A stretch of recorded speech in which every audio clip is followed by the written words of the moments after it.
our story begins at an end. In the Keyblade graveyard, a fierce battle erupts, not just between Aqua, Mickey, and a possessed Ventus, but also an internal struggle with Ventus and Vanitas.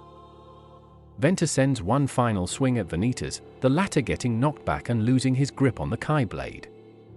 After a few struggles to grab the weapon, Vanitas accepts his fate and closes his eyes, his body soon dissipating into a mass of bright sparkles that soon float off. It was then dark, the blackness, a void he was all too familiar with. While he was darkness, this was different, not comforting or painful, not warm nor cold. Mute, null, void, the only words that came to mind. But wait, he thought. How could I be experiencing these sensations or lack thereof? Something was not right. Maybe part of him lingered on? That must be it. Focus. Focus on the being here, focus on being alive. Push through the void. Push through the null. Remember. Remember, air, gravity, temperature. Push through. Remember your name. My name is Vanitas! Back in the Keyblade graveyard, a few wisps of darkness trail to a central point, with more and more appearing and joining to the mass that is now forming. Not before long, a black ball forms then breaks away revealing Vanitas, but he does not look the same as before. His entire form has lost color, his bodysuit is now a black and white version, while his helmet now has the unverse symbol. Even his Keyblade seems less powerful and drained of all color. Vanitas chuckles at his revival, the cost for a second chance, a clean slate, limited power. He thinks for a moment, raising a hand and focusing hard, trying to summon even a simple unversed. A single flood appears before him. Vanitas feels weak from summoning the creature, but commands it to go out and find negative energy, and bring it back, otherwise they might be doomed to vanish. The flood nods before disappearing, Vanitas falling against a rock, and sitting down, the weakness starting to get to him. He struggles to stay awake, but his exhaustion is too much, he falls asleep, perhaps the first sleep where he was able to rest peacefully. Vanitas starts to dream, a young boy seems to hold a heart in his hands before pulling it into his chest. Why does this boy seem familiar? Why do I dream about him? The name Sora crosses his mind. Why? Who is he? Maybe it is his mind playing tricks, or just his imagination having fun while he is in a deep sleep. The dream shifts. This time a memory. Xehanort is standing in front of him, grilling him about a connection to the 13 ancient darkness. He thinks to himself, maybe there is a connection, maybe not. Those answers can wait. He wakes up when he feels something get pressed against his foot. The flood had returned, and next to it, a strange yellow cylinder. Vanitas asks what this junk was, but the flood only responds by hitting a valve at the top of it and letting out a few seconds of children's screams. Vanitas suddenly inhales, the screams making their way inside his body as he feels reinvigorated. He desperately scrambles towards the canister, hitting the valve and letting out all the negative energy that the screams held. When the canister was empty, he was able to summon a few more flood before feeling weak again.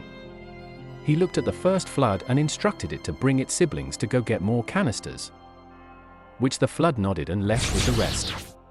While he was weak, he was still able to stand. He looked around to get a sense of direction and noticed in the distance the butte that Xehanort had raised during the last battle.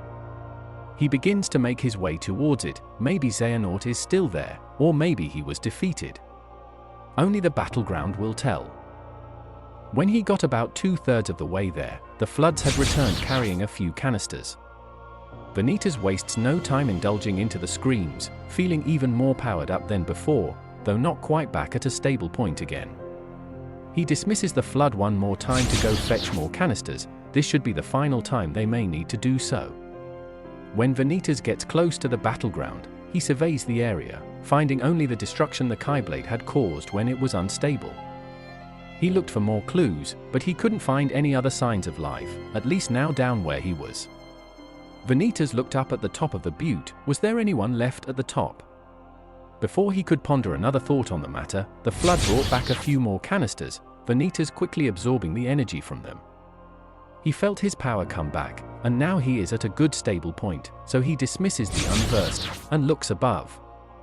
If there are any answers, they must be up there. Vanitas runs at the cliffside in front of him, before jumping, and then running up the vertical face. Reaching the top, he notices that the kingdom hearts that was summoned is now gone, and the only thing remaining was a suit of armor, kneeling directly in front of him. Vanitas slowly approaches it, before stopping as the armor begins to move, lifting its head. Upon seeing Vanitas, a single memory flashes within the helmet, that of Xehanort telling Vanitas to take Ventus's heart and to also take Aqua's life. The armor gets up, pulling its keyblade from the ground, and assuming a battle stance. Vanitas responds in kind, by summoning his keyblade, and entering his battle stance. The armor dashes forward with blinding speed, swinging hard at Vanitas, who in turn blocks the attack, but the swing is too strong, and he is sent flying. Not bad at all. What else you got? The armor dashes forward again, thrusting the keyblade forward, Vanitas slinking into a dark mass embedded in the ground. The mass moves underneath the armor, and when it's behind him, Vanitas jumps out, spinning his keyblade in a full circle, landing a few hits on the lingering will. The armor turns, and begins to swing rapidly, Vanitas blocking as many of the attacks and returning as much as he could. The lingering will raises his keyblade high, before slamming it down, Vanitas backflipping to dodge the attack. When he lands, Vanitas charges up a double flame spell. Releasing it, one of the balls of flame rapidly approaches the lingering will, while the other ball of flame raises in the air for a few seconds, before splitting off into multiple smaller flame bolts and homing in on the armor. The lingering will blocks the first attack, but is caught off guard by the second assault of flame bolts. An explosion engulfs the armor as the attack hits, Vanitas looking at the bright flash, satisfied at his strength. Caught off guard, the armor bursts through the flames and smoke, hitting Vanitas again, sending him flying. Vanitas, after flying a few feet, jabs his keyblade into the ground, using it as a makeshift brake, causing him to stop. The two glare at each other, before quickly dashing towards each other and entering a blade lock. What have you done to my friends? And where is Xehanort? Beats me. Your friends put up quite the fight, and I have been reduced to this, a remnant of my former self. If I had to guess, Ventus may not have survived the destruction of the Kai Blade. And as for Aqua and the rodent, who cares?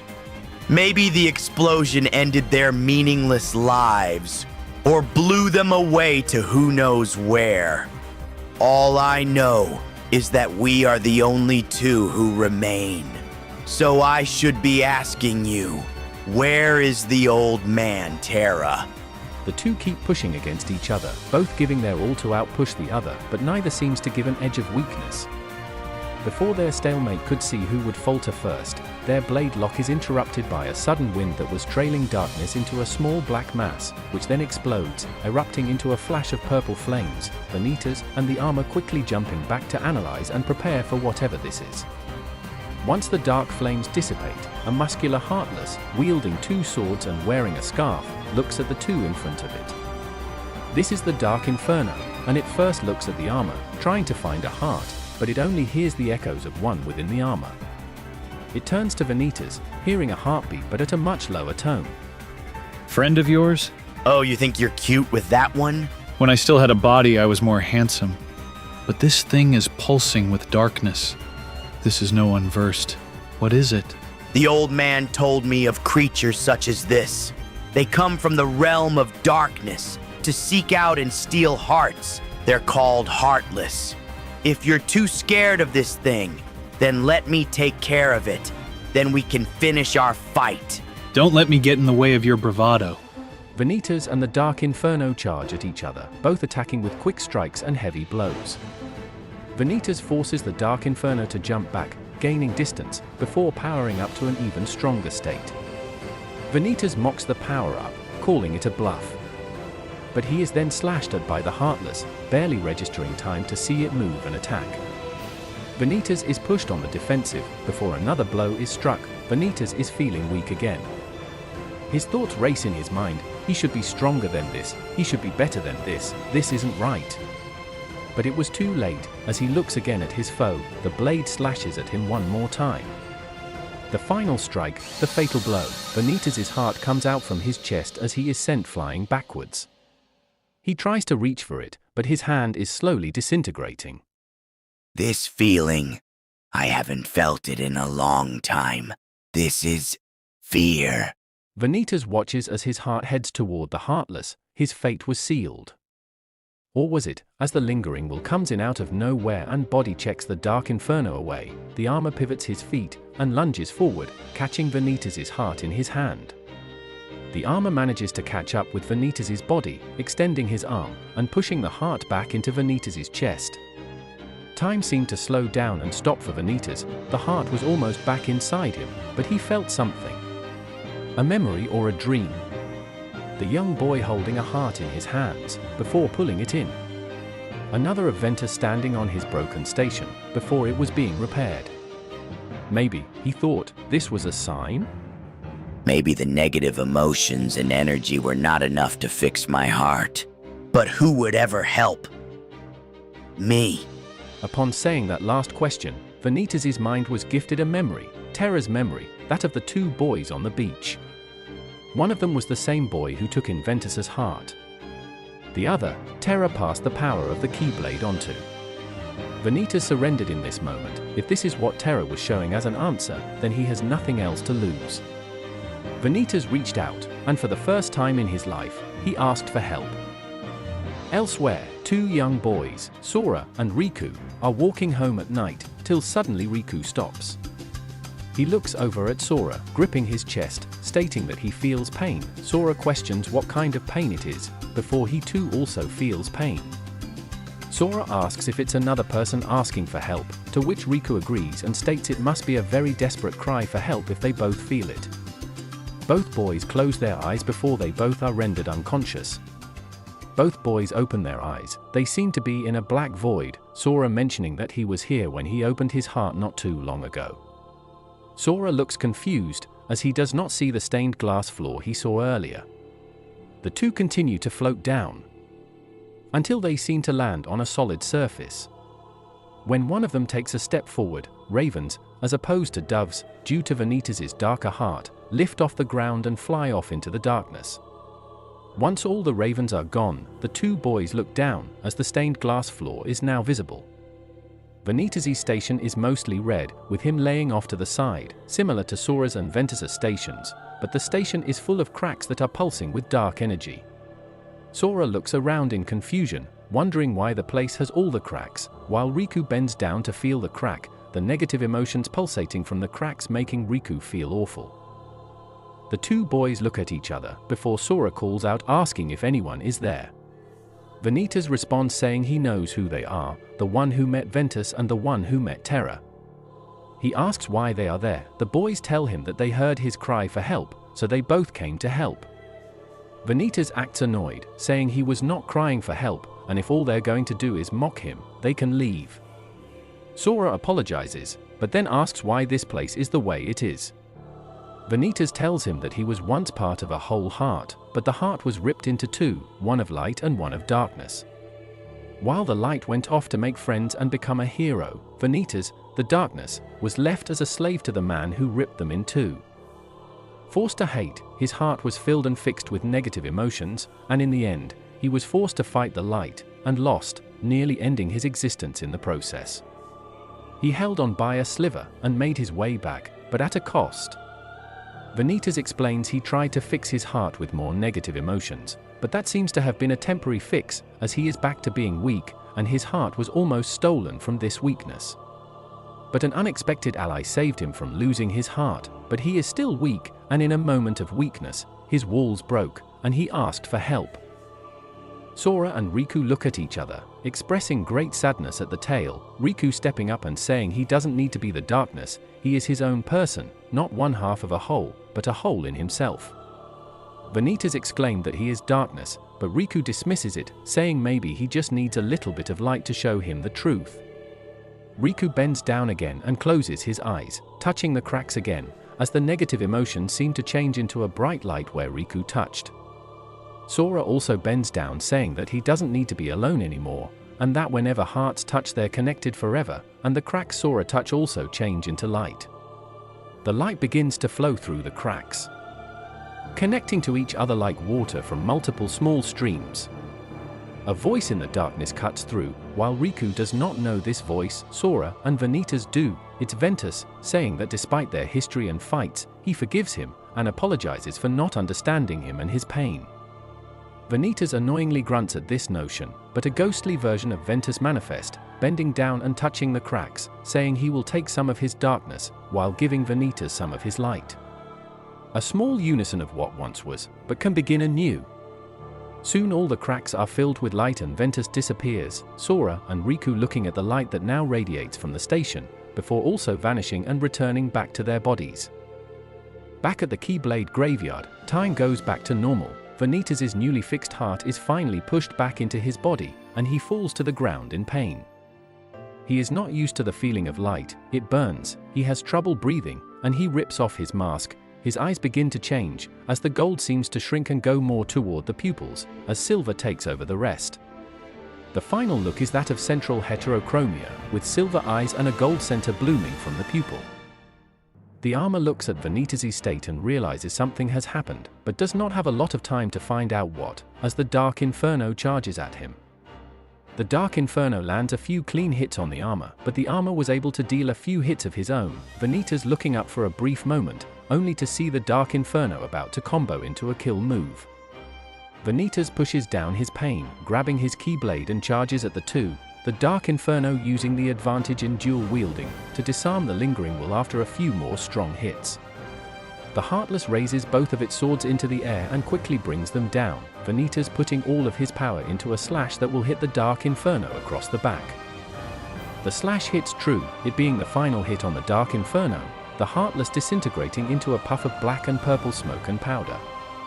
The Dark Inferno swords also disintegrate before they even hit the lingering will, the armor barely flinching, as the powder continues with momentum, and gently hits him across the helmet. Vanitas' Keyblade also carries on with its path, before hitting the ground and breaking into pieces. Much in a similar way of Rika's way to the Dawn Keyblade. The lingering will looks at Vanitas, then to his broken Keyblade, before asking what happened to him. Vanitas does not get a word out before he kneels to the ground in pain again, his hands over his heart. The lingering will scrambles over to Vanitas, telling him that he is strong, and needs to accept what is happening to him, despite he himself not knowing. Vanitas explains that when his heart was being forced back into his body, he connected briefly with Sora and Riku, most likely due to Terra's connection to Riku, Riku's connection to Sora, Sora's connection to Ventus, and the fact himself and Ventus also had a connection. He chuckles at the thought, stating hearts are connected. The armor asks if they shared their light with him, Vanitas nodding before also adding that it wasn't just Sora and Riku, but Ventus as well. The armor is relieved that Ventus was able to reach out, knowing that wherever he is still alive and out there. Vanitas asks him, why does it hurt? You spent your whole existence surrounded by negativity and pain. The darkness was strong. And now that you have some light in your heart, you are feeling new things. Sometimes a new feeling can hurt, and sometimes it doesn't. Even your Keyblade realized your heart had changed. That's why it broke. If the light is only gonna cause me pain, I should just rip it out. No. If you do that, you could end up worse than before. Not just weak, but maybe in a comatose state. Who knows what damage that would do? I say bear it. Make it a new strength, and let it guide you. That is the most sappiest thing I have ever heard. True, but look at the alternative. Had you stayed a dark heart, you could have ended up like that Heartless, having no purpose aside from following a stronger master and consuming hearts. That's no way to live. That does beg the question with the Heartless. Why did you save me? Had the roles been reversed, I would have let you die. We were enemies, but you showed unconditional mercy. Trust me, having your heart stolen is a terrible thing. Xehanort took mine and my body. I would hate for that same fate to fall on someone else, even if it was an enemy. Like you said, Only we remain from Xehanort's game, and knowing how he treated both of us, I figured you could use a little compassion for once, even if you wouldn't do the same for me. But now, you have light, and maybe one day, you yourself will also share some compassion. Only time will tell. But for now, we need to get you to a place to rest and adjust to your new heart, as well as maybe getting you a new Keyblade. Vanitas looks at his broken Keyblade before throwing it far, landing with the broken blade first in a mass of other lifeless Keyblades that dot the graveyard. The lingering will grabs his Keyblade and opens a corridor of light, using the little magic and memories it has left to do so. Vanitas and the armor step through the portal, and it closes behind them. The Keyblade graveyard is now once again devoid of all life. The portal reopens in a familiar world, or so they thought. The two look around before Vanitas comments. Did you make a wrong turn somewhere, Mr. King of the Clunkers? We shouldn't have. This should be the land of departure, or what is left of it before Xehanort destroyed it. But this castle, this very land, it's different. Well, do you have a backup plan? I don't think it's wise to just barge in. It could be a trap, and neither one of us is ready for a big fight just yet. I'm sorry, I must be hearing things. Are you being cautious and polite? I guess that new heart works fast. Shut up! Just let's go before I change my mind on this whole tagging along idea. I know one more place, but when we get there, let me do the talking. Vanitas reluctantly nods before another portal is opened and the two step through. Once on the other side, the two look up at a tower. It is the mysterious tower. The two head towards the front door before stepping through and heading up the tower. Once at the top, they walk through the last door. They see Yensid sitting behind his desk, eyes closed, meditating. On another side of the room, Mickey, Donald, and Goofy see the two enter, Mickey drawing his Keyblade the second his eyes see Vanitas. Donald and Goofy follow Mickey's lead and summon their weapons, the three's eyes locked and all ready to fight Vanitas.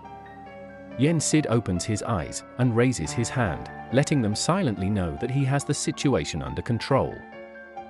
He looks at the armor and addresses it as Terra, asking him what has happened.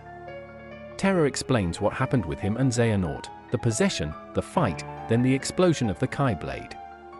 He goes on to tell them about how he met Vanitas soon after, the fight with the Heartless, and the change in heart within Vanitas. Yensid looks puzzled, looking over Vanitas, before realizing Terra is telling the truth. Terra asks if he has seen Aqua or Ven, Yensid telling him that he has, but does not want to say just yet, as while Vanitas does have light in his heart, he has not earned the trust from him to disclose sensitive information, especially given the events that have just happened. Vanitas turns towards the door, and states that he will be outside the tower, before leaving. Mickey was shocked to see the changed Vanitas, only remembering him to be the maniacal monster he fought against. Yensid looks at Terra and explains that after the explosion of the Keyblade, Aqua and Ventus were adrift in the lanes between. By sheer luck, Mickey found them and brought them to the tower so they can recover, but once Aqua woke up and Ventus did not, Aqua took Ventus and left. Yensid surmises they might have headed back to the land of departure, but he is unable to locate it. Terra explained that the world has been replaced, there is a new castle where his old home once stood. Yensid then figures out that Aqua must have locked the land of departure away, as a safety measure that had been in place for years. Unfortunately, without knowing where Aqua is, their hopes in potentially putting the world back to where it was were futile. So finding Aqua would be a mission that they would have to undertake soon, along with finding Ventus's heart, and finding the rest of Terra. Yensid gets up and looks out a window, down towards the front steps of the tower, Vanitas sitting on them, bored out of his mind and doing his best to manage his new heart. He exclaims that Vanitas could hold a key to finding Ventus, but also asks Terra what they should do with Vanitas, as his track record isn't exactly clean. Terra states that with his new heart, he believes the boy deserves a second chance. Yensid looks back at Vanitas, before reluctantly agreeing, saying that he will help him adapt to his new heart and try to teach him to be a better person, but warns Terra about Vanitas' possible reluctance. Terra also exclaims that Vanitas will need a new Keyblade when the time is right. Sid states again that he will have to earn that right, unless a new Keyblade spawns from his new heart during that time. Sid turns to Mickey, Donald, and Goofy, telling them to go fetch Vanitas, the three obeying. When Vanitas returns inside with the other three, he notices Sid standing in the middle of the room, Terra to the right of him. Vanitas makes a joke about how they have voted that he can't be trusted and to get lost, but Sid shakes his head and tells Vanitas to follow him. They go close to a wall, before a door magically appears in front of them, Sid gesturing for Vanitas to open the door. Vanitas is cautious, but does so, opening the door to reveal a bedroom. He looks at Sid curiously, to which Sid explains the tower is built on ancient magic. It listens. Rooms come and go as needed. It is not bound by stone and mortar, but by intention. The room before them is magically harmonized with both light and darkness. It is a true neutral zone for Vanitas' new heart to adapt to the feeling. Too much light could hurt him even more, while too much darkness could have disastrous side effects. Sid tells him to use the room to rest and meditate for the time being, Vanitas going in and examining everything, before standing with his back to everyone, and asking for a moment alone in the room. Terra reaches out and closes the door, allowing Vanitas to have the moment he asked for. Vanitas waits for the door to shut all the way before he goes to sit on the bed, feeling the softness with his hand, and looking at the room again. He begins to think back, Terra saving his heart, Ventus, Sora, and Riku sharing their light, Sid giving him a room. He has never had anyone give him compassion or forgiveness before. Xehanort was the only thing he knew about other people and their hearts, making him stay in the Badlands of the Keyblade Graveyard while he took Ventus to the land of departure. Even before that he was going to leave Ventus on the Destiny Islands. Everything Xehanort did was for Ventus and not Vanitas. He didn't care about Vanitas, he endlessly trained him to pass the point of exhaustion, kept poking and prodding about any connection to the true darknesses, and in the end he was only a tool to throw away once Xehanort got his new toy. The realization about the contrast of how someone treated him before versus how people are treating him now got to him. He looked at the floor, before he noticed a drop of water hit the ground. It was a tear. Sadness at the fact he was never shown a fragment of love before, rage at Xehanort for the torment he made him live through, regret of the terrible things he has said and done. Vanitas tried to pull himself together, trying to act tough by thinking if he had his old heart, he would have wiped the floor with everyone here, shown no mercy, even torn this bedroom that was made specifically for him. You don't need to be alone anymore. Whenever hearts touch, they are connected forever. And that was it. Sora's voice echoing through his head. That final memory and realization. Vanitas had a life now, not just a second chance, but a real life, and hearts now connected to his. Vanitas puts his hands over his face as the emotions finally crash through the final barrier. Vanitas, for the first time in his life, cries. Outside the room, Terra and Sid hear the sobbing, and step away from the door, letting Vanitas have some alone time. Sid looks at Terra, asking what he will do, but Terra doesn't respond. Sid knows that there is a big desire to go and search for answers, but he also knows that Terra isn't strong enough to find them in his current state. Sid asks if Terra would like to stay here as well, taking time to regain his strength, and wait patiently for Aqua to return. Terra takes a moment, before agreeing to wait. Aqua would return here for help at some point. Sid goes to another wall and makes another room for Terra, the latter thanking him before stepping inside and closing the door. Sid looks at Mickey, stating they have a few pieces to a large puzzle, and that hopefully Aqua returns soon. Mickey says that he has faith she will return, and her, Terra, and Ventus will be reunited. Sid says it is not that simple, as he feels Aqua is surrounded by a terrible darkness, but he does not want to tell Terra or Vanitas about it, fearing one of them would do something rash. Mickey nods in agreement and Sid goes back to his desk, closing his eyes and beginning to meditate. A few days pass, and Vanitas comes out of his room, seemingly better and more adjusted to his heart. Sid asks him how he is feeling. Vanitas gives him an annoyed look before saying he is fine, and heads towards the staircase door. Vanitas walks down the stairs and out the front door, noticing the armor sitting on the front steps. How are you feeling? It's been a few days since you left your room, and all the food Yensid had placed at your door hasn't been touched. You must be starving. I just needed fresh air, that's all. You are a terrible liar. What's really going on? I just wanted to ask for a favor. A favor? Don't tell me it's something crazy. Forget it. I'm just going to go back to my room. Please, I'm sorry. What is the favor? I promise I won't judge. It's the boys, Sora and Riku. I think I want to meet them, and maybe even thank them if I felt like it. Terra looks at Vanitas with disbelief, still not used to this new slightly kinder Vanitas. Terra then nods his head and gestures to head back inside, stating that they need to run it by Yensid first, Vanitas scoffing at the idea, stating that he knows Yensid will just turn it down. Terra says that it never hurts to ask, and he might be surprised. Vanitas just looks away, before turning around and going through the front door, Terra following him. When the two reach the top, Yensid stares at them, stating he knows they're about to ask him something ridiculous. Terra speaks up, stating the request that Vanitas proposed. Yensid closes his eyes and strokes his beard, completely lost in thought. When he opens his eyes, he looks directly at Vanitas, looking for any intention of deceit. Yensid finally agrees, but under a few conditions. Terra will escort him to the islands. When he is there, he will be under a watchful eye, and lastly, he will need more suitable traveling clothes. Vanitas looks down at his bodysuit, questioning what's wrong with it, before Terra chuckles and states it looks like it is made of pull-apart rope candy, and doesn't blend in with normal civilians.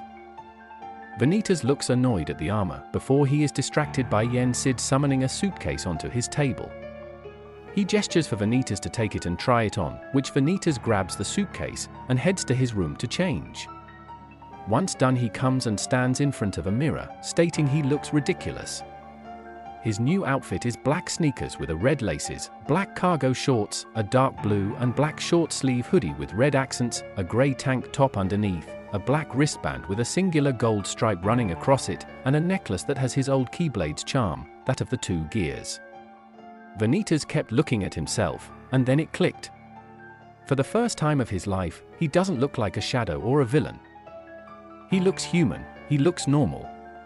Terra states the style suits him. Vanitas raises an eyebrow at the remark, before Yensid tells him he tried to keep the bad boy look Vanitas was trying to pull off. Vanitas' expression drops to that of annoyance, turning around and telling Yensid to never say that again. Terra asks him if he is ready to go, to which Vanitas looks at him and nods. Terra uses his Keyblade and opens a portal to the Destiny Islands, the two stepping through, but before the portal closes, Vanitas turns to look at Yensid over his shoulder. Thanks. Yensid watches as the portal closes, a smirk forms on his face, as he states there might be hope for him yet. On the Destiny Islands, the two emerge from the portal, Vanitas looking around, saying he never really noticed how nice it was when he was here last. He looks up at the sun, putting his hands above his head to block some of the brightness, stating how warm the temperature is. Terra states that it looks like his new heart is giving him a better perception on everything, Vanitas going rigid at the comment before turning and giving the armor an annoyed look. So wait, why did I have to play dress up if I'm gonna have a walking, talking tin can following me? See, that's the thing. I'm just your ride. I wasn't going to follow you into town. With how your new heart is developing, I wanted to create a trust bond. So I'm putting trust into you to not do anything stupid. Okay? Give me a break. It's not like I can do anything horrible. I don't even have a Keyblade anymore. And how am I supposed to get to the mainland? Terra points at a small boat that is attached to the dock. Vanitas looks defeated as he realizes he will have to row himself all the way. Once Vanitas reaches the main shore, he looks around and sees the boys walking just up the road. Vanitas walks up to the road and begins to catch up slowly, unsure if he actually wants to talk to them or just see the boys who saved his life. A sudden thought crosses his mind, like an old familiar habit. Sora was right there, and within his heart was Ventus. But before he could pursue that thought any further, he remembers Riku telling him that he is now his own person, not one half of a whole, but a whole in himself. That need to be reforged with Ventus has been pushed back, deep into his mind, and soon vanished altogether. That constant delude that Xehanort had pushed him to believe wasn't even a whisper thanks to these boys. Wait, thanks to these boys. That was it. Vanitas suddenly stood up straight, no longer held back by worry? Anxiety? They couldn't find the right word. It was a new feeling, one he wasn't used to, but it seemed to have been silenced for right now, and now he was going to do what he needed to. Vanitas outstretched his hand, now believing in himself for once. He puts his new heart into trying to summon a new Keyblade, to which one does. His new Keyblade is sleeker in its appearance. It was made from what looks like dark old metal with small cracks of light shining through. A pair of small wings sit above the handguard, which in itself is wrapped up in a chain that is broken. The token is a black heart with white cracks in it, and the only name that comes to mind for this new Keyblade is Fractured Eclipse. Vanitas banishes the Keyblade before he shouts at Sora and Riku to stop for a second, the two boys stopping and turning to look at the stranger who had called out to them. Upon seeing Vanitas' face and hair more clearly as he approached, they both recalled the image of him that was on his station, but now a real person in front of them. Sora is excited, asking if it is really him, Vanitas getting down on one knee to answer him. Riku just stares at Vanitas, then Sora, just realizing how much the two look alike. Riku asks if Vanitas is related to Sora in any way, like a cousin or long-lost brother his parents never mentioned. Vanitas looks at Riku, who in return is looking at him curiously. And then looks at Sora, the excitement clearly getting to the young boy. Vanitas felt something stir in his new heart, a need to not crush this boy's excitement, so Vanitas told a pro-social lie, stating he was a distant cousin, but his parents were not exactly close to that side of the family, so they probably wouldn't know about him. Vanitas felt guilt at the lie, but that soon melted away as Sora just bounced with joy, excited to have another person to connect and make memories with. Vanitas smiles a genuine smile, having someone who actually wants to have him around, as opposed to just having him exist for an ulterior motive. It warmed him inside, who knew what a bit of light could do. But Vanitas is feeling so different, and while he might act tough and not admit it, he liked it. Vanitas looks over at Riku, who is now smiling, stating that since Sora looks up to him as a role model, he might as well look up to someone who he thought was cool. Vanitas always thought of himself as cool, or tried to act it when he had his old heart, but having someone call him it in a genuine fashion gave him a sense of humility and pride. It was different, a little weird, but different, unsure if it was a good or bad thing.